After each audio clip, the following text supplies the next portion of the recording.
नमस्कार साथियों, मेरा नाम है आर.के. सिंह। संस्कृति आईएएस के यूट्यूब चैनल पर आप सभी का एक बार फिर से स्वागत है। आज अपने इस एपिसोड में हम जिस टॉपिक पर चर्चा करने वाले हैं उस टॉपिक का जो संबंध है वो संयुक्त राष्ट्र के सबसे मजबूत स्तंभ या जो बॉडी है संयुक्त राष्ट्र सुरक्षा परिषद, उससे जुड़ा हुआ मामला है, क्योंकि इसी का अस्थायी सदस्य बनना चाहता है भारत। और इसके लिए भारत ने कई सारे मंचों पर अपनी बात प्रखरता के साथ रखी है। और इसके संदर्भ में कहें तो दुनिया के जो सबसे मजबूत महाशक्तियां हैं वो भारत के समर्थन में धीरे धीरे आ भी रही हैं। और इसी के संदर्भ में एक बड़ा मामला सामने आया है। ये मामला आया है संयुक्त राष्ट्र सभा में फ्रांस के राष्ट्रपति बोलते हुए उन्होंने बोला है कि हम भारत के समर्थन में खड़ा है कि भारत को संयुक्त राष्ट्र सुरक्षा परिषद की अस्थायी सदस्यता मिलनी चाहिए। और जब से फ्रांस ने ये बात रखी है, क्योंकि इससे पहले जो पांचों इसमें P5 जो मेंबर हैं उनमें से चीन को छोड़कर लगभग सभी जो सदस्य हैं वो पूरी तरह से भारत के समर्थन में है कि भारत आने वाले समय में संयुक्त राष्ट्र सुरक्षा परिषद का स्थायी सदस्य बनाया जाए। और इसी कारण से एक बार ये फिर मुद्दा चर्चा में बना हुआ है और ये कहा जा रहा है कि अब जल्द ही जो भारत है ये संयुक्त राष्ट्र सुरक्षा परिषद का सदस्य बन जाएगा। तो आज के एपिसोड में इसी मामले को हम जानने समझने का प्रयास करेंगे। इसके साथ ये भी देखेंगे कि आखिर दुनिया में भारत ही क्यों सबसे प्रबल दावेदार है इस मेंबरशिप के लिए। इसके अलावा हम देखेंगे कि आखिर चीन जो है वो बार बार भारत का खिलाफत क्यों करता है इस मामले में। इसके अलावा इससे जुड़े हुए जो भी महत्वपूर्ण बातें होंगी उन पर भी हम संक्षिप्त रूप से बात करेंगे। चलिए देखते हैं। सबसे पहले हम बात कर लेते हैं कि आखिर ये चर्चा का विषय क्यों है, क्यों जो फ्रांस के राष्ट्रपति एमेनुएल जो मैक्रोन है उन्होंने ऐसा क्या कहा कि ये मामला एक बार फिर से चर्चा में बन गया। तो एक न्यूज लेते हैं। न्यूज है India should get permanent United Nation Security Council seat says French President Emmanuel Macron. ये बात कही गई है संयुक्त राष्ट्र में बोलते हुए। जो फ्रांस के राष्ट्रपति हैं इमैनुअल जो मैक्रोन है उन्होंने ये बोला कि हम समर्थन करते हैं भारत का कि भारत को संयुक्त राष्ट्र सुरक्षा परिषद में अस्थायी सदस्यता मिलनी चाहिए। इसी कारण से ये मामला फिर से एक बार चर्चा में है। तो थोड़ा सा देखते हैं। तो जो राष्ट्रपति हैं इमैनुअल मैक्रोन, इन्होंने संयुक्त राष्ट्र सुरक्षा परिषद में भारत की परमानेंट कह सकते हैं कि जो सीट हो, अस्थायी जो सदस्यता हो, इसके लिए समर्थन किया है। गुरुवार को 25 सितंबर को जो राष्ट्रपति हैं वो संयुक्त राष्ट्र महासभा यूनाइटेड नेशन जो जनरल असेंबली है उसमें भाषण दे रहे थे और यहीं पर इन्होंने अपनी ये बात रखी और इन्होंने बोला कि संयुक्त राष्ट्र सुरक्षा परिषद में अस्थायी सदस्यों की जो संख्या है वो बढ़नी चाहिए। और इसी के कारण अब ये बात सबके सामने स्पष्ट हो रही है कि अब जल्द ही भारत क्या होगा कि यूनाइटेड नेशन सिक्योरिटी काउंसिल का सदस्य यानी कह सकते हैं परमानेंट सदस्य बन जाएगा। तो ये कारण है चर्चा के पीछे। इसके अलावा जो महत्वपूर्ण बिंदु हैं उनकी अगर हम बात करें तो भारत को संयुक्त राष्ट्र सुरक्षा परिषद में अस्थायी सीट मिलनी चाहिए, ये राष्ट्रपति ने कहा है, यानी फ्रांस के राष्ट्रपति ने कहा है। भारत जो यूनाइटेड नेशन सिक्योरिटी काउंसिल संस्था है इसमें सुधार की जरूरत। Bharat, Japan, Germany, Japan, Brazil समेत 2 अफ्रीकी देशों को सदस्यता मिलनी चाहिए, ये बात कही है फ्रांस के राष्ट्रपति इमैनुअल मैक्रोन ने। इसके अलावा इस प्रस्ताव का जो उद्देश्य है ये परिषद को अधिक समावेशी और समकालीन जो वैश्विक राजनीति है, जो स्थितियां हैं उनको समझने में और उन पर अस्थायी समाधान प्राप्त करने में महत्वपूर्ण भूमिका निभाएगा। यही नहीं, अमेरिकी राष्ट्रपति जो बाइडेन ने भी भारत की मांग के प्रति कह सकते हैं कि अपना समर्थन दिया है। क्यों हम ऐसा कह रहे हैं? तो देखिए, द्वितीय विश्व युद्ध के बाद लगभग 1945 में 50 देशों ने, दुनिया के 50 राष्ट्रों ने मिलकर संयुक्त राष्ट्र की नींव रखी थी। इसके गठन का प्रारंभ किया था। संयुक्त राष्ट्र की सबसे जो ताकतवर स्तंभ या बॉडी मानी जाती है वो है यूएनएससी यानी संयुक्त राष्ट्र सुरक्षा परिषद, यूनाइटेड नेशन जो सिक्योरिटी काउंसिल है इसे माना जाता है। इसमें 5 अस्थायी सदस्य हैं, 5 परमानेंट मेंबर्स हैं और इनमें एक मेंबर है चीन। जिनको हम P5 बोलते हैं, जो पांचों मेंबर हैं इन्हें P5 कहा जाता है। ये दुनिया के सबसे जो शक्तिशाली राष्ट्र हैं वो इसमें शामिल हैं। और कोई भी प्रस्ताव पारित करने के लिए जब यहाँ पर जाता है तो इन पांचों यानी P5 जो मेंबर्स हैं इनकी सहमति जरूरी होती है। अगर कोई भी सदस्य अगर किसी भी मुद्दे पर, किसी भी प्रस्ताव पर वीटो कर देता है तो फिर वो प्रस्ताव क्या है, वो नामंजूर हो जाता है। जैसा कि भारत के मामले में अक्सर देखने को मिला है कि जब भी भारत के संदर्भ में संयुक्त राष्ट्र सुरक्षा परिषद के अस्थायी सदस्य बनने की बात आती है तो उस दौरान जो चीन है वो वीटो पावर का इस्तेमाल करता है। भारत के इस पक्ष में कभी भी चीन नहीं रहा है कि भारत क्या हो कि इस संगठन का सदस्य बने। और भारत का जोर है कि 5 देश जो 7 दशक लगभग 70-80 साल पहले जो इस संगठन का गठन हुआ था और इसमें केवल 5 ही अस्थायी सदस्य बने हुए हैं। लेकिन अब बदलती हुई जो दुनिया है, जो परिदृश्य है, जो परिस्थितियां हैं, उनके अनुसार अब इस संगठन का विस्तार होना चाहिए।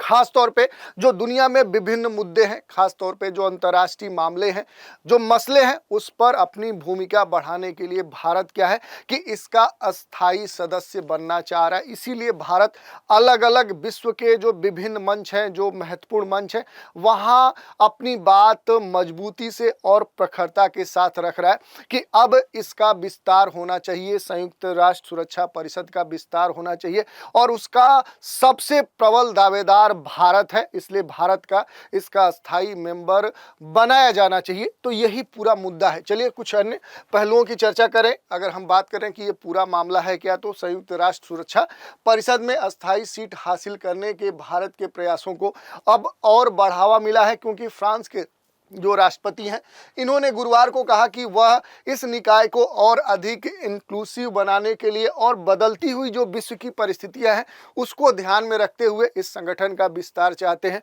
और भारत इसका मेंबर बने, वो भी अस्थायी मेंबर बने, इसका समर्थन भी करते हैं। इसके अलावा जर्मनी, जापान, भारत और ब्राजील को अस्थायी सदस्य बनना चाहिए। साथ ही 2 ऐसे देश भी होने चाहिए जिनमें अफ्रीका अपना प्रतिनिधित्व करने के लिए नामित करेगा। और उन्होंने कुछ खास चेतावनी भी दी।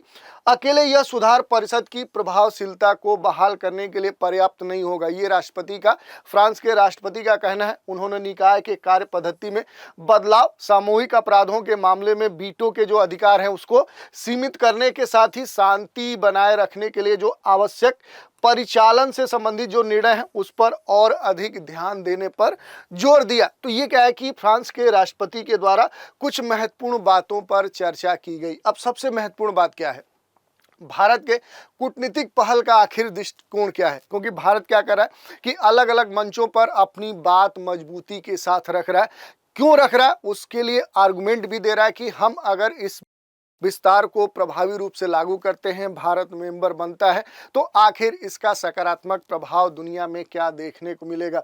इसी के संदर्भ में अगर भारत के कूटनीति की बात करें तो इस कूटनीति का जो प्रयास है, इसकी पृष्ठभूमि में वैश्विक जो संकट हैं, जो विभिन्न कह सकते हैं कि समस्याएं दुनिया में देखने को मिल रही हैं, इन मसलों से संबंधित या इनको संबोधित करने के लिए संयुक्त राष्ट्र के सामने आने वाली हाल की जो चुनौतियां हैं वो शामिल हैं।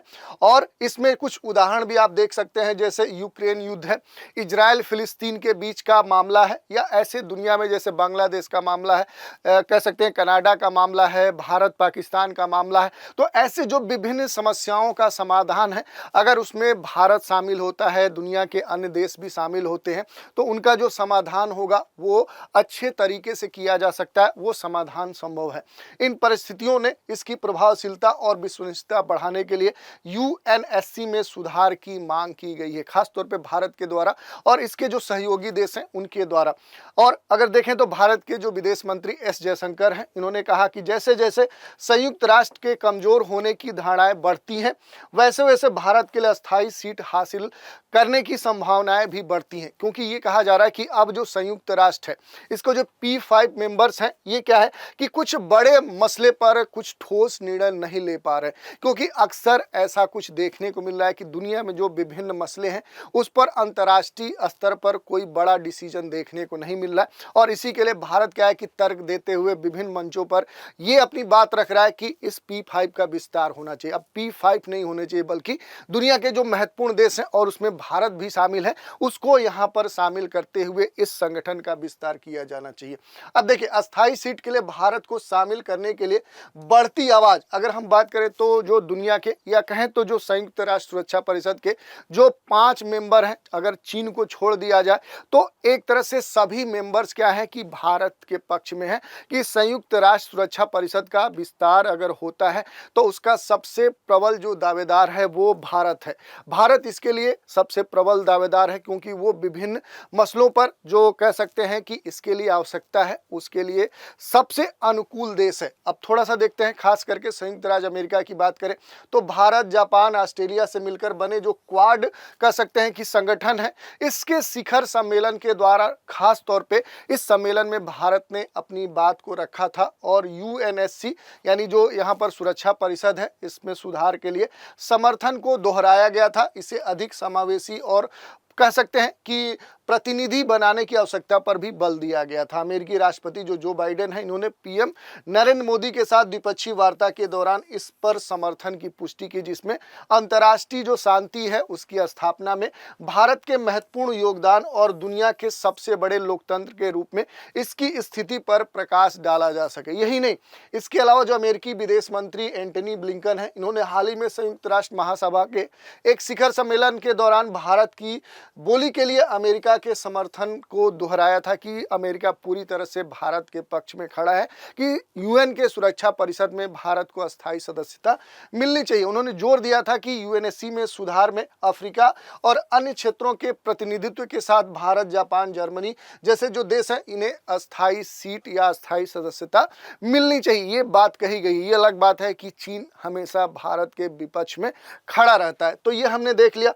इसके अलावा अगर बात करें कि जो पहले का जो स्थिति है, पुराना जो आदेश है, तो वर्तमान में केवल 5 देश हैं जो संयुक्त राष्ट्र सुरक्षा परिषद के अस्थायी सदस्य हैं। इसमें आप देखेंगे तो अमेरिका, चीन, फ्रांस, रूस और यूनाइटेड किंगडम, इंग्लैंड इसमें शामिल है। इनके पास वीटो पावर है, 5वां अस्थायी सदस्य हैं।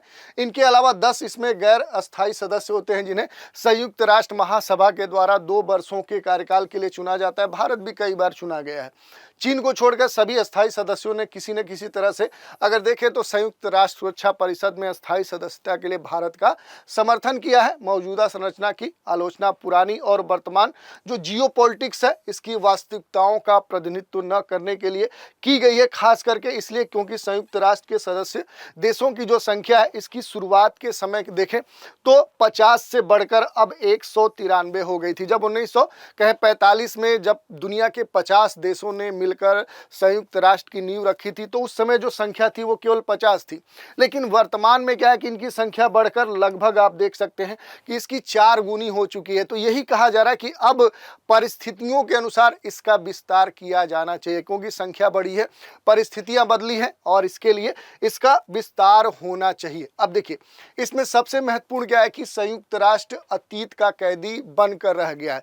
ये भारत पूरी तरह से अलग अलग मंचों पे रख रहा है और इसी कारण से भारत के द्वारा ये कहा जा रहा है कि अब इसका समावेशी विकास करने के लिए क्या है कि विस्तार किया जाना चाहिए। जिसमें अगर अभी G20 में विदेश मंत्रियों की जो दूसरी बैठक हुई थी उसमें अगर देखें तो हालिया संबोधन में जो विदेश मंत्री S जयशंकर हैं, इन्होंने कहा कि संयुक्त राष्ट्र अतीत का कैदी है और इसे दुनिया के साथ विकसित होना चाहिए क्योंकि ये 70 वर्षों पहले बना था। उस समय P5 इसके अस्थायी सदस्य थे, लेकिन अब क्या है कि इसका विस्तार होना चाहिए। वैश्विक शासन सुधार के क्षेत्र सबसे पहले संयुक्त राष्ट्र और उसके सहायक निकायों का सुधार आवश्यक है। यही नहीं, दुनिया एक स्मार्ट है, परस्पर जुड़े और बहुध्रुवीय क्षेत्र के विकसित हुई है और संयुक्त राष्ट्र की स्थापना के बाद से इसके सदस्यों की जो संख्या है वो लगभग 4 गुनी हो चुकी है। जो पहले 50 थी वो अब 193 हो चुकी है। फिर भी संयुक्त राष्ट्र अतीत का कैदी बना हुआ है और ये P5 जो मेंबर है वो अभी भी क्या है कि अपनी शक्ति को मजबूत बनाने के लिए इसका विस्तार नहीं होने दे रहे हैं। इसके अलावा संयुक्त राष्ट्र सुरक्षा परिषद अंतर्राष्ट्रीय शांति और स्थिरता बनाए रखने के अपने जनादेश को पूरा करने के लिए संघर्ष करती है, जिससे इसकी प्रभावशीलता और विश्वसनीयता जो है वो कम होती जा रही है। ये कहा गया है अपने देश के विदेश मंत्री ने ये भी कहा कि संयुक्त राष्ट्र सुरक्षा परिषद की जो सदस्यता है इसकी दोनों श्रेणियों में विस्तार सहित सुधारों के बिना क्या है कि इसकी प्रभावशीलता में कमी जारी रहेगी, ये लगातार कमी होती रहेगी और अस्थायी श्रेणी में विस्तार और उचित प्रतिनिधित्व विशेष रूप से अनिवार्य है। ये किया जाना सबसे महत्वपूर्ण है। एशिया, अफ्रीका, लैटिन अमेरिका, वैश्विक जो दक्षिण है, कह सकते हैं ग्लोबल लेवल पे पूरा जो साउथ है, मूल रूप से उसमें साउथ एशिया की बात कही जा रही है, जिसको लगातार नज़रअंदाज किया जाता है, उसको अब नहीं किया जा सकता। उन्हें इनकी वैध आवाज़ दी जानी चाहिए और वास्तविक जो परिवर्तन है उसकी जो ज़रूरत महसूस की जा रही है उसे लागू किया जाना चाहिए। ये बात रखी गई है G20 के बैठक में भारत के विदेश मंत्री एस जयशंकर के द्वारा। अब एक और महत्वपूर्ण है प्रश्न जिस पर हम चर्चा कर लेते हैं कि आखिर भारत संयुक्त राष्ट्र सुरक्षा परिषद में अस्थायी सदस्यता क्यों चाहता है। ये बड़ा ही महत्वपूर्ण प्रश्न है। ये आपके अक्सर एग्जामों में पूछा जा सकता है, पूछा भी गया है। तो देखिए, संयुक्त राष्ट्र सुरक्षा परिषद यानी कह सकते हैं कि जो UNSC है, यूनाइटेड नेशन सिक्योरिटी काउंसिल, संयुक्त राष्ट्र के जो 6 मुख्य अंग हैं, जो बॉडीज हैं, उनमें सबसे ये पावरफुल कह सकते हैं स्तंभ है। इस पर अंतर्राष्ट्रीय जो शांति है, सुरक्षा है और इससे जुड़े हुए जो विभिन्न मसले हैं उन पर खास तौर पे संयुक्त राष्ट्र चार्टर में किसी भी बदलाव को मंजूरी देने के लिए ये समर्थ है। इस कारण से क्या है कि भारत इसका मेंबर बनना चाह रहा है। कुछ मामलों में UNSC जो है अंतर्राष्ट्रीय शांति सुरक्षा को बनाए रखने और बहाल करने के लिए प्रतिबंध लगाने और बल उपयोग करने का सहारा भी ले सकती है। यानी अगर भारत भी UNSC का परमानेंट मेंबर बन गया तो दुनिया के किसी भी बड़े मसले पर उसकी सहमति अनिवार्य हो जाएगी। यानी कि अगर कोई मसला है, अगर उसमें भारत अपनी सहमति नहीं देता है तो वो मसला सॉल्व नहीं होगा। इससे क्या होगा कि विश्व में जो भारत की स्थिति है वो काफ़ी मजबूत हो जाएगी। और सुरक्षा परिषद में कुल 15 सदस्य देश हैं, जिनमें 5 अस्थायी, जिन्हें P5 कहा जाता है, 10 अस्थायी सदस्य हैं। अस्थायी सदस्यों में अमेरिका, ब्रिटेन, फ्रांस, रूस हैं, चीन शामिल हैं। और जो अस्थायी सदस्य होते हैं वो 2 साल के लिए संयुक्त राष्ट्र महासभा के द्वारा कह सकते हैं नियुक्त किए जाते हैं। तो इनके जो पावर हैं वो महत्वपूर्ण होते हैं। और अब भारत अगर इसका अस्थायी सदस्य बनता है तो भारत की अपनी जो महत्ता है, अपना जो प्रभाव है, वो दुनिया में, वैश्विक जगत में महत्वपूर्ण हो जाएगा। अब थोड़ा सा संयुक्त राष्ट्र सुरक्षा परिषद की बात करें तो पहले हमने बताया कि दुनिया के 50 देशों ने मिलकर 1945 में संयुक्त राष्ट्र की नींव रखी थी। उस समय 50 देश ही इसके मूल मेंबर थे। आज जो बढ़कर 193 हो चुके हैं। इसमें जो 5 देश हैं, चीन, फ्रांस, रूस, ब्रिटेन, अमेरिका, जिन्हें P5 कहा जाता है, ये क्या है कि इसके अस्थायी सदस्य हैं। और यही क्या है कि किसी भी प्रस्ताव पर मत देने का या उसे लागू करने का अधिकार रखते हैं। इनमें से अगर कोई भी अगर वीटो कर देता है, उस पर रोक लगा देता है, तो वो प्रस्ताव पारित नहीं होता है। भारत का जो जोर है, ये 5 देश जो 70 वर्ष पहले मिलकर इसके मेंबर बने थे, लेकिन अब क्या है कि जो मेंबर्स की संख्या है वो 50 से 193 हो चुकी है। तो अब क्या है कि इसका विस्तार किया जाना चाहिए, जिस पर लगातार भारत अपनी बात रख रहा है। अब देखिए, इसमें सबसे महत्वपूर्ण ये है कि अगर विस्तार हो रहा है तो उसका सबसे प्रबल दावेदार कौन है। तो भारत कह रहा है मैं ही सबसे प्रबल दावेदार हूं। क्यों है, इसके बारे में देखते हैं। दुनिया की 17% जो आबादी है वो भारत में रहती है। संख्या के दृष्टिकोण से देखें, मानव संसाधन के दृष्टिकोण से देखें तो भारत दुनिया में अव्वल है। 142 करोड़ जनसंख्या के साथ भारत दुनिया का सबसे बड़ा आबादी वाला देश है, सबसे अधिक जनसंख्या वाला। मानव संसाधन के दृष्टिकोण से देखें तो सबसे अधिक कार्यबल भारत के पास है। UNSC में इतनी बड़ी आबादी का रिप्रेजेंटेशन होना सबसे अधिक जरूरी है, ये नीड है। पिछले 1 दशक में भारत की औसतन सालाना जो विकास दर है वो 7% से भी अधिक रही है। तो अगर ग्रोथ रेट की बात करें उस दृष्टिकोण से देखें तो भारत दुनिया की उभरती हुई एक आर्थिक महाशक्ति है। इस कारण से भारत को इसका मेंबर बनाया जाना चाहिए। यही नहीं, यह चीन के बाद किसी भी दूसरे बड़े देश की तुलना में सबसे ज़्यादा कह सकते हैं कि आर्थिक ताकत रखने वाला और एक महाशक्ति के रूप में उभरता हुआ देश है। यही नहीं, परमाणु शक्ति के दृष्टिकोण से देखें तो भारत भी परमाणु शक्ति सक्षम देश है। इस कारण से क्या है कि इसका सदस्य भारत को बनाया जाना चाहिए। और इसमें सबसे महत्वपूर्ण बात क्या है कि अगर भारत मेंबर बनता है तो परमाणु निःशस्त्रीकरण प्रोग्राम में वह अहम भूमिका निभा सकता है।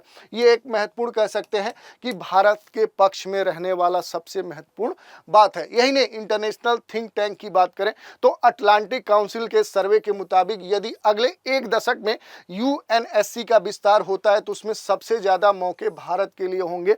एक्सपर्ट के बीच कराए गए सर्वे के अनुसार भारत के अस्थायी सदस्य बनने की जो संभावना है वो 25% से भी अधिक है। तो ये हमने देख लिया। थोड़ा सा अगर आप देखना चाहें तो संयुक्त राष्ट्र जो सुरक्षा परिषद है इसके बारे में भी देख सकते हैं। इसका जो मुख्यालय है वो न्यूयॉर्क में है। शांति और सुरक्षा बनाए रखने हेतु ये मूल रूप से उत्तरदायी है। 5 इसके अस्थायी सदस्य हैं, 10 अस्थायी सदस्य हैं और पहले ही इससे जुड़ी हुई बातों पर हमने चर्चा कर ली थी। इसके साथ अगर हम बात करें तो संयुक्त राष्ट्र जो सुरक्षा परिषद है इसमें अस्थायी सदस्यता की जो प्रक्रिया है उसके बारे में देखें तो जो यूएनएससी है इसमें किसी नए देश को शामिल करने के लिए यूएन चार्टर में संशोधन करना होगा। इसके लिए 2 शर्तें हैं। पहला, संयुक्त राष्ट्र के सभी सदस्य देशों में से 2/3 का समर्थन होना चाहिए, सपोर्ट में वोट होनी चाहिए। दूसरा क्या है कि सुरक्षा परिषद में शामिल 5 देशों की सहमति होनी चाहिए।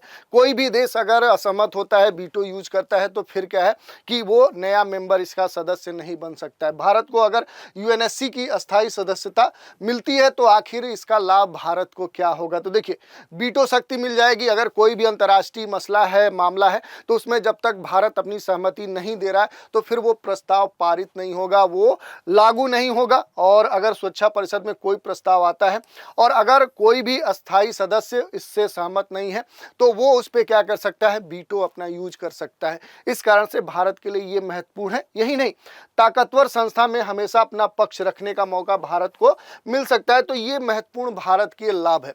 थोड़ा सा समर्थन की बात कर ले संक्षिप्त में कि आखिर दुनिया के कौन से देश हैं जो भारत के समर्थन में खड़ा है। तो देखिए, सबसे पहले जो सबसे अगर बात करें दुनिया का सबसे मजबूत जो देश है वो है अमेरिका। अमेरिका भारत के पक्ष में है। दुनिया के ज़्यादातर देश भारत के पक्ष में है। उनमें से अगर बात करें तो जो अमेरिकी राष्ट्रपति जो बाइडेन है ये ग्लोबल गवर्नेंस में ज़्यादा लोगों की साझेदारी और प्रतिनिधित्व होने की बात लगातार कहते आए हैं।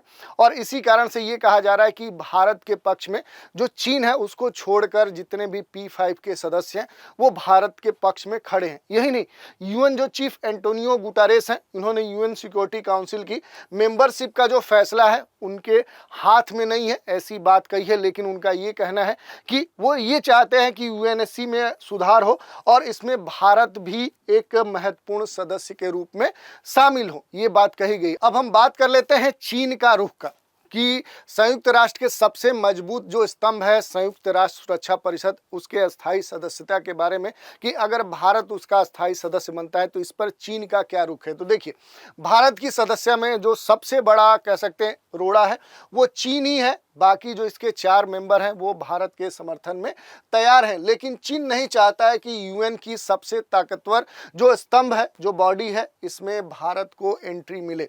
संयुक्त राष्ट्र सुरक्षा परिषद में कोई भी प्रस्ताव पारित करने के लिए सभी 5 अस्थायी सदस्यों का समर्थन जरूरी है। इसमें ये अलग बात है कि अगर कोई भी देश वीटो यूज करता है तो उसे ये पावर नहीं मिल सकती है। और यही देखने को मिलता है लगातार क्या है कि चीन भारत का विरोध करते रहा है। जबकि इसमें सबसे महत्वपूर्ण क्या है कि भारत ने यूएनएससी में चीन के परमानेंट मेंबर बनने का समर्थन किया था। ये पुराना इतिहास है। जब मेंबर बनने की बात थी तो उस समय क्या है कि जब वोटिंग हुई थी तो उस समय भारत ने चीन के पक्ष में वोट किया था। तो ये हमने देख लिया चीन का पक्ष। इसके अलावा G4 के बारे में भी देख सकते हैं।